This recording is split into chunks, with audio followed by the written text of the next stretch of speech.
ইফালেও থাক ইফালে নাযায় ইফালে ফাটা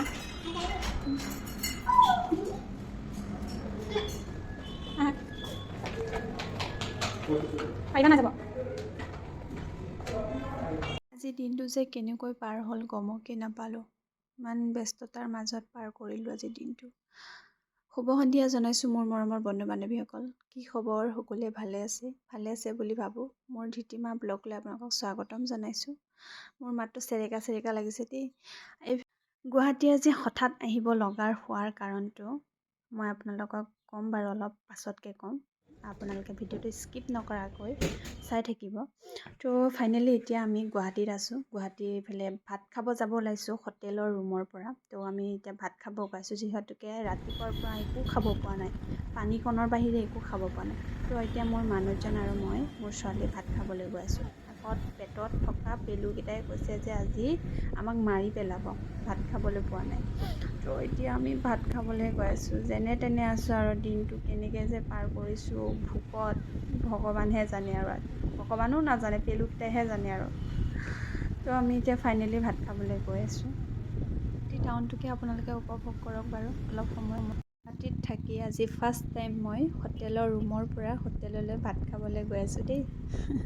ফূৰ্তিও লাগিছে বেয়াও লাগিছে কাৰণ ভোকো লাগিছে অৱস্থা বেয়া তো আমি খাবলৈ এতিয়ালৈকে কেতিয়া খাব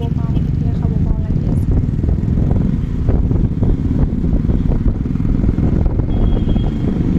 ফাইনেলি আমি হোটেলৰ ওচৰ আহি পালোঁ এইফালে মোৰ ছোৱালী ৰৈ আছে তো আমি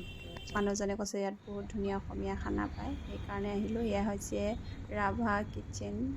হোটেল তো ইয়াতে আমি ভাত খাওঁগৈ দেই কি খাবলৈ পাওঁ বাৰু সেইখিনি দেখাই থাকিবলৈ ধৈৰ্য্যটো নাই আৰু বাৰু তো হ'লেও হোটেলত সোমাই বহি আছোঁ কেতিয়া ভাত আহিব কেতিয়া খাব পাম এনেকুৱা লাগি আছে বাৰু আপোনালোকে চাই থাকক খাই লওঁ আগতে দেই এইবোৰ দেখি লোভ লাগিছে নেকি নাপায় দেই বাৰু লোভে পাপে মৃত্যু এনেই নকয় বাৰু হ'লেও খাই বৈ আমি এতিয়া ৰুমলৈ গৈ আছোঁ গুৱাহাটী অহাৰ কাৰণটো হ'ল নিম কেয়াৰ হস্পিটেলত 15 দিনৰ চেকআপ আছিল 15 দিনৰ মূৰত অহা নাই এমাহৰ মূৰত মই চেকআপত আহিছোঁ ডক্টৰ বাৰু একো কোৱা নাই ডক্টৰটো আছিল নাম জ্যোতি প্ৰসাদ মৰাণ তেওঁ খুব ভাল ডক্টৰ কিডনী ষ্টনৰ তো তেওঁকে দেখালোঁ আৰু ডক্টৰক দেখাই কৰি লোৱাৰ পিছত ডক্টৰে কৈছিলে প্ৰথম যেতিয়া সোমাইছিলোঁ তেতিয়া কৈছে যে তুমি পাথৰটো ওলালে নে নাই তো পাথৰটো ওলোৱা নে নাই বুলি সোধোতে তাৰপিছত পাথৰ মই গমেই পোৱা নাই ছাৰ ওলোৱা তো তুমি আল্ট্ৰাচাউণ্ড কৰিব লাগিব যদি নাই ওলোৱা তেতিয়াহ'লে অপাৰেশ্যন কৰিব লাগিব বহুত ভয় লাগিছে ভয়ে আকৌ আল্ট্ৰাচাউণ্ড কৰিলোঁ ৰিপৰ্ট দেখালোঁ কৈছে যে নাই আৰু ওলাই গ'ল তুমি দেখিছা জানো তো দেখাই দিয়াৰ পিছত দেখিছা জানো নাই বুলি ক'লে এক্সৰে কৰিব দিছিলে এক্সৰেখনো দেখাই দিলোঁ এক্সৰেখনত একেবাৰে নাই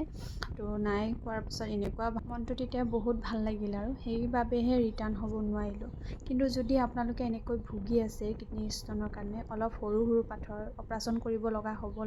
হ'বলৈ কৈ আছে যদি বহুত গুণে 80% চান্স থাকে ডক্টৰক আহি দেখাব আৰু মই এইফালে ৰুম পাই গ'লোহি তো মই ইয়াতে স্কিপ কৰিম এতিয়া বাই বাই সকলোকে শুভৰাত্ৰি জনাইছোঁ আৰু মৰ্ণিং লগ পাম সকলোকে